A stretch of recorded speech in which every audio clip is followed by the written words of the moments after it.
ओम नमः शिवाय। नमस्कार, स्वागत है आपका सनातन ज्ञान और संस्कार चैनल पे। मित्रों, हम अपने चैनल पर श्रावण मास महात्म्य की कथा प्रतिदिन सुना रहे हैं। पिछले अध्यायों की कथा को आप हमारे चैनल पर जाकर सुन सकते हैं। आज सुनेंगे श्रावण मास महात्म्य के 7वें अध्याय की कथा को। कथा को सुनने से पहले अपने मन को शुद्ध करके प्रेम से बोलिए ओम नमः शिवाय। 7वां अध्याय। ईश्वर बोले, हे सनत कुमार, अब मैं अत्युत्तम भौम व्रत का वर्णन करूंगा, जिसके अनुष्ठान करने मात्र से वैधव्य नहीं होता है। विवाह होने के पश्चात 5 वर्षों तक यह व्रत करना चाहिए। इसका नाम मंगला गौरी व्रत है। यह पापों का नाश करने वाला है। विवाह के पश्चात प्रथम श्रावण शुक्ल पक्ष में पहले मंगलवार को यह व्रत आरंभ करना चाहिए। केले के खंभों से सुशोभित एक पुष्प मंडल बनाना चाहिए और उसे अनेक प्रकार के फलों तथा रेशमी वस्त्रों से सजाना चाहिए। उस मंडप में अपने सामर्थ्य के अनुसार देवी की सुवर्णमयी अथवा अन्य धातु की बनी प्रतिमा स्थापित करनी चाहिए। उस प्रतिमा को 16 उपचारों से, 16 दुर्वा दलों से, 16 चावलों से तथा 16 चने की दालों से मंगला गौरी नामक देवी की पूजा करनी चाहिए और 16 पत्तियों से 16 दीपक जलाने चाहिए। दही तथा भात का नैवेद्य भक्ति पूर्वक अर्पित करना चाहिए। देवी के पास ही पत्थर का सील तथा लोटा स्थापित करना चाहिए। 5 वर्ष तक इस प्रकार से करने के पश्चात उद्यापन करना चाहिए। माता को वायना प्रदान करना चाहिए, जिसकी विधि आप सुनिए। अपने सामर्थ्य के अनुसार एक पल प्रमाण सुवर्ण की अथवा उसके आधे प्रमाण की अथवा उससे भी आधे प्रमाण की मंगला गौरी की प्रतिमा निर्मित करानी चाहिए। अपनी शक्ति के अनुसार स्वर्ण आदि के बने तंडुल पूरित पात्र पर वस्त्र तथा रमणीय कंचों की ओढ़नी रखकर उन दोनों के ऊपर देवी की प्रतिमा स्थापित करनी चाहिए। पास में चांदी से निर्मित सिल तथा लोटा रखकर माता को वायना प्रदान करना चाहिए। इसके बाद 16 सुवासिनियों को प्रयत्न पूर्वक भोजन कराना चाहिए। हे विप्र, इस विधि से व्रत करने पर 7 जन्मों तक सौभाग्य बना रहता है और पुत्र पुत्रादि के साथ संपदा विद्यमान रहती है। सनत कुमार बोले, सर्वप्रथम इस व्रत को किसने किया था और किसको इसका फल प्राप्त हुआ? हे शंभो, जिस तरह से मुझे इसके प्रति निष्ठा हो जाए, कृपा करके वैसा ही बताइए। ईश्वर बोले, हे सनत कुमार, पूर्व काल में कुरु देश में श्रुतकृति नामक एक विद्वान, कीर्तिशाली, शत्रुओं का नाश करने वाला, 64 कलाओं का ज्ञाता तथा धनुर्विद्या में कुशल राजा हुआ करता था। पुत्र के अतिरिक्त अन्य सभी शुभ चीजें उस राजा के पास थीं। अतः वह राजा संतान के विषय में अत्यंत चिंतित हुआ और जब ध्यान पूर्वक देवी की आराधना करने लगा, तब उसकी कठोर तपस्या से देवी प्रसन्न हो गई और उससे यह वचन बोली, हे सुव्रत, वर मांगो। श्रुतकीर्ति बोला, हे देवी, यदि आप मुझ पर प्रसन्न हैं तो मुझे सुंदर पुत्र दीजिए। हे देवी, आपकी कृपा से अन्य किसी भी वस्तु का अभाव नहीं है। उसका यह वचन सुनकर पवित्र मुस्कान वाली देवी ने कहा, हे राजन, तुमने अत्यंत दुर्लभ वर मांगा है, फिर भी कृपावश मैं तुम्हें अवश्य दूंगी। किंतु हे राजेंद्र, सुनिए, यदि परम गुणी पुत्र चाहते हो तो वह केवल 16 वर्ष तक जीवित रहेगा, और यदि रूप तथा विद्या से विहीन पुत्र चाहते हो तो दीर्घजीवी होगा। देवी का यह वचन सुनकर राजा चिंतित हो उठा और पुनः अपनी पत्नी से परामर्श करके उसके गुणवान तथा सभी शुभ लक्षणों से संपन्न 16 वर्ष की आयु वाला पुत्र मांगा। तब देवी ने भक्ति संपन्न राजा से कहा, हे नृपनंदन, मेरे मंदिर के द्वार पर एक आम का वृक्ष है, उसका एक फल लाकर मेरी आज्ञा से अपनी भार्या को उसे भक्षण करने हेतु प्रदान करो, जिससे वह शीघ्र ही गर्भ धारण करेगी, इसमें संदेह नहीं है। प्रसन्न होकर राजा ने वैसा ही किया और उसकी पत्नी ने गर्भ धारण कर लिया। 10वें महीने में उसने देवतुल्य सुंदर पुत्र को जन्म दिया। तब हर्ष तथा शोक से युक्त राजा ने बालक का जात कर्म आदि संस्कार किया और शिव का स्मरण करते हुए उसका नाम चिरायु रखा। इसके बाद पुत्र के 16 वर्ष के होने पर पत्नी सहित राजा चिंता में पड़ गए और वे विचार करने लगे कि यह पुत्र बड़े कष्ट से प्राप्त हुआ है, अतः मैं इसकी दुखद मृत्यु अपने ही सामने कैसे देख सकूंगा। ऐसा विचार करके राजा ने पुत्र को उसके मामा के साथ काशी भेज दिया। प्रस्थान के समय राजा की पत्नी ने अपने भाई से कहा कि कार्पटिक का वेश धारण करके आप मेरे पुत्र को काशी ले जाइए।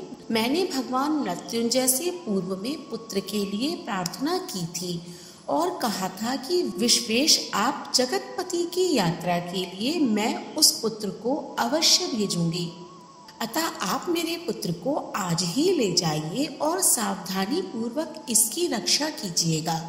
अपनी बहन की यह बात सुनकर भांजे के साथ वह चल पड़ा। कई दिनों तक चलते चलते वह आनंद नामक नगर में पहुंचा। वहां सभी प्रकार की समृद्धियों से संपन्न वीरसेन नाम वाला राजा रहता था। उस राजा की एक सर्व लक्षण संपन्न युवा अवस्था प्राप्त मनोहर तथा रूप लावण्यमयी मंगला गौरी नामक कन्या थी। सभी उपमानों को तुच्छ करके सौंदर्य अभिवृद्धि को प्राप्त वह कन्या किसी समय सखियों के साथ नगर के उपवन में क्रीड़ा करने के लिए गई हुई थी। उसी समय वह चिरायु तथा उसके मामा वे दोनों भी वहां पहुंच गए और उन कन्याओं को देखने की लालसा से वहीं विश्राम करने लगे। इसी बीच विनोद पूर्वक क्रीड़ा करती हुई उन कन्याओं में से किसी एक ने कुपित होकर राजकुमारी को रांडा यह कुवचन कह दिया। तब उस अशुभ वचन को सुनकर राजकुमारी ने कहा, तुम अनुचित बात क्यों बोल रही हो? मेरे कुल में तो इस प्रकार की कोई नहीं है। मंगला गौरी की कृपा से तथा उनके व्रत के प्रभाव से विवाह के समय जिसके सर पर मेरे हाथ से अक्षत पड़ेंगे वह यदि अल्प आयु वाला होगा तो भी चिरंजीवी हो जाएगा। इसके बाद वह सभी कन्याएं अपने अपने घर चली गईं। उसी दिन राजकुमारी का विवाह था। ब्रह्मलीक देश के दृढ़धर्मा नामक राज्य के सुकेतु नाम वाले पुत्र के साथ उसका विवाह निश्चित किया गया था।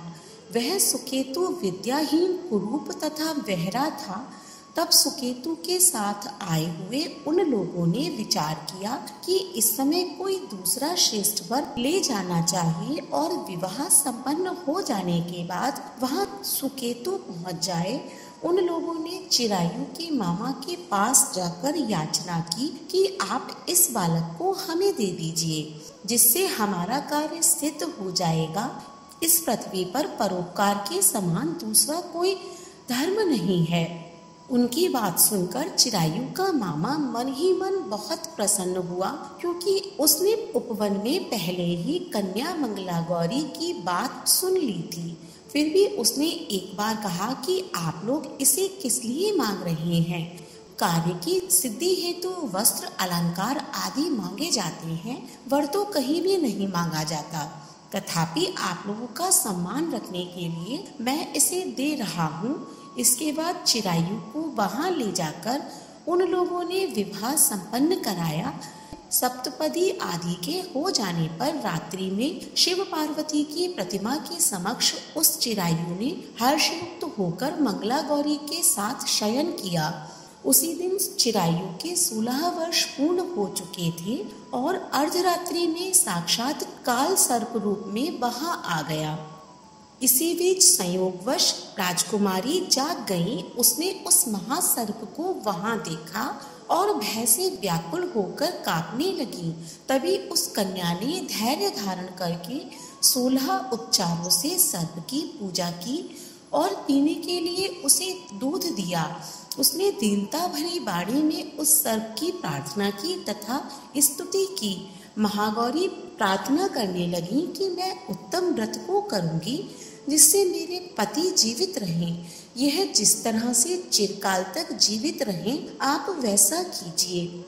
इतने में सर्प वहां स्थित एक कमंडलू में प्रवेश कर गया और उस मंगला गौरी ने अपनी कंचुकी से उस कमंडलू का मुंह बांध दिया। इसी बीच उसका पति अंगड़ाई लेकर जाग गया और अपनी पत्नी से बोला, हे प्रिय, मुझे भूख लगी है।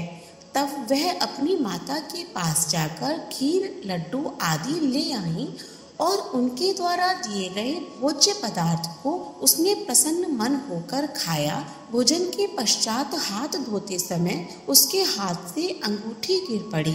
तांबूल खाकर वह पुनः सो गया।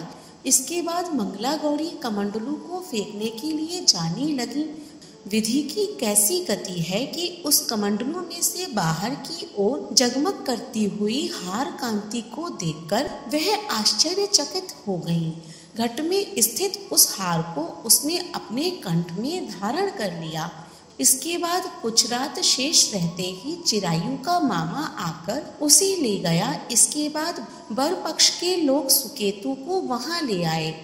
उसे देखकर मंगला गौरी ने कहा कि यह मेरा पति नहीं है। तब उन सभी ने उससे कहा, हे शुभे, तुम यह क्या बोल रही हो? यहाँ तुम्हारा कोई परिचायक हो तो उसे हम लोगों को बताओ। मंगला गौरी बोली, जिसने रात्रि में 9 रत्नों से बनी अंगूठी दी है, उसकी उंगली में इसे डालकर परिचायक निशानी देख ले।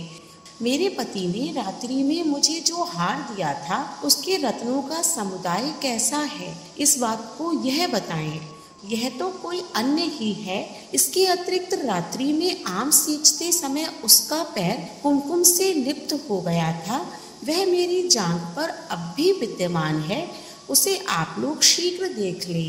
साथ ही रात में परस्पर भाषण तथा भोजन आदि जो कुछ भी किया गया था उसे भी यह बता दे, तब यह निश्चित ही मेरा पति है।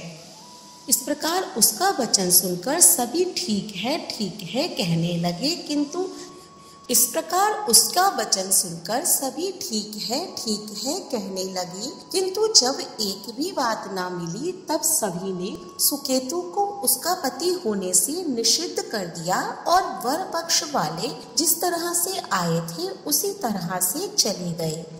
उसके बाद अपने वंश को बढ़ाने वाले महान यश से संपन्न तथा परम मनस्वी मंगला गौरी के पिता ने अन्नपान आदि का सत्र चलाया। उन्होंने वर पक्ष का वृतांत कानों कान सुन लिया कि स्वरूप से कुरूप होने के कारण लोगों के द्वारा किसी अन्य को वर के रूप में आदर पूर्वक लाया गया था। तब उन्होंने अपनी कन्या को पर्दे के भीतर बिठा दिया। उसके बाद 1 वर्ष बीतने पर यात्रा करके चिरायु अपने मामा के साथ यह देखने आया कि विवाह के बाद वहाँ क्या हुआ। तब उसी गवाक्ष के भीतर से देखकर वह मंगला गौरी अत्यंत प्रसन्न हुई और माता पिता से बोली कि मेरे पति आ गए। राजा ने अपने सुसज्जनों को बुलाकर पूर्व में कहे गए सभी परिचायकों को निशानी को देखकर मंद मुस्कान वाली अपनी कन्या चिरायु को सौंप दी। राजा ने शिष्ट जनों को साथ लेकर विवाह का उत्सव कराया। इसके बाद राजा वीरसेन ने वस्त्र, आभूषण आदि, सेना, घोड़े, रथ और अन्य भी बहुत सी सामग्रियां देकर उन्हें विदा किया। उसके बाद कुल को आनंदित करने वाला वह चिरायु पत्नी तथा मामा को साथ लेकर सेना के साथ अपने नगर पहुंचा। लोगों के मुख से उसे आया हुआ सुनकर उसके माता पिता को विश्वास नहीं हुआ। उन्होंने सोचा कि प्रारब्ध अन्यथा कैसे हो सकता है। इतने में वह अपने माता पिता के पास आ गया और स्नेह से परिपूर्ण वह चिरायु भक्ति पूर्वक उनके चरणों में गिर पड़ा। तब अपने पुत्र का मस्तक सूंघकर उन दोनों ने परम आनंद प्राप्त किया। पुत्रवधू मंगला गौरी ने भी सास ससुर को प्रणाम किया। तब सास उसे अपनी गोद में बिठाकर सारा वृतांत शीघ्रता पूर्वक पूछने लगी।